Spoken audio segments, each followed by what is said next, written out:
Hey y'all, it's Amir here, and if you can't tell, I'm really excited. I'm just feeling good today. Like, I'm on a fast.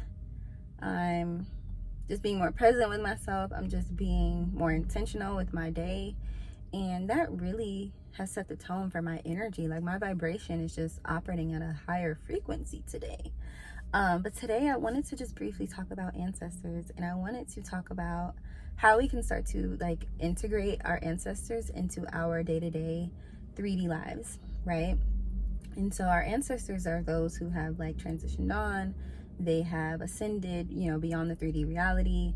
Their physical vessel is no longer here, but spiritually, they're always connected to us, right? Like we're never separated from them. And one ancestor that I want to use as an example today is my mom. My mom became an ancestor for me December 2015.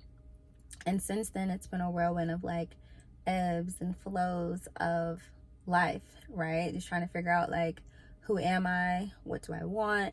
How do I want my life to look? How do I want my life to feel? What do I want this journey to be about? Like what's the purpose? And through integrating my mom into my life more and more, I feel like I'm starting to get more clear about who I am, right? And about how to just be present in this existence, right? Be present in this 3D body, be present, in this human experience, and just live, right? Live versus exist. So, one way that I learned to integrate my mom into my life is by utilizing a tool that she used to be fully immersed in, that she was really good at, and making it my own, right? And so my mom was a writer. She wrote books, she wrote poetry, she was an editor for a newspaper. So she really used writing as a tool to connect with the collective.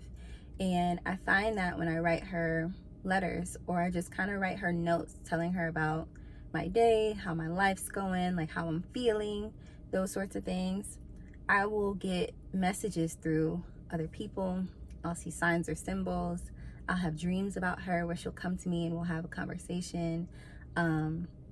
Just so many different ways that like she'll follow up with me after I write to her, right?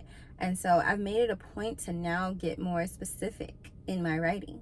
And what that might look like is me telling her how I'm feeling about something, or telling her like what I desire, and asking for advice or asking for insight, right? On how I can, proceed with that, or how I can, make something better.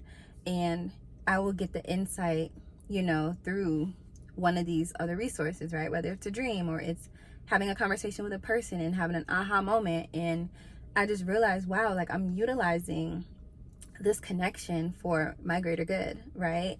And I express immense gratitude and thanks to her for still being able to do that for me, even though I can't like call her on the phone and say, hey, can you give me advice on this? I can't do that, but I can spiritually connect to her, right? Like I'm still, able to find that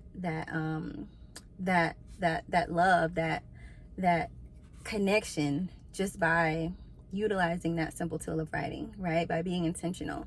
And so I feel like there's so many different ways that people connect with ancestors, whether it's making an altar, or, by honoring them, or, by candle work, just so many different things. But I think if you just find something simple for yourself and start to practice that, start to embody that, start to make it ritual, and like make it just a part of your life, right? Then you'll never feel separated from those that you love, right? Like you'll never feel like those that you love are far away, or like you can never speak to them again, right? Like I think it's okay to validate the grief, right? The grief of no longer being able to touch them or hug them, or love on them in those ways. But it's also okay to say, okay, I can grieve that, and right, I can acknowledge their physical presence no longer here, and it's something that I do still desire, and find other ways to bring them into my life now, right? Find other ways to make them a priority for my life now.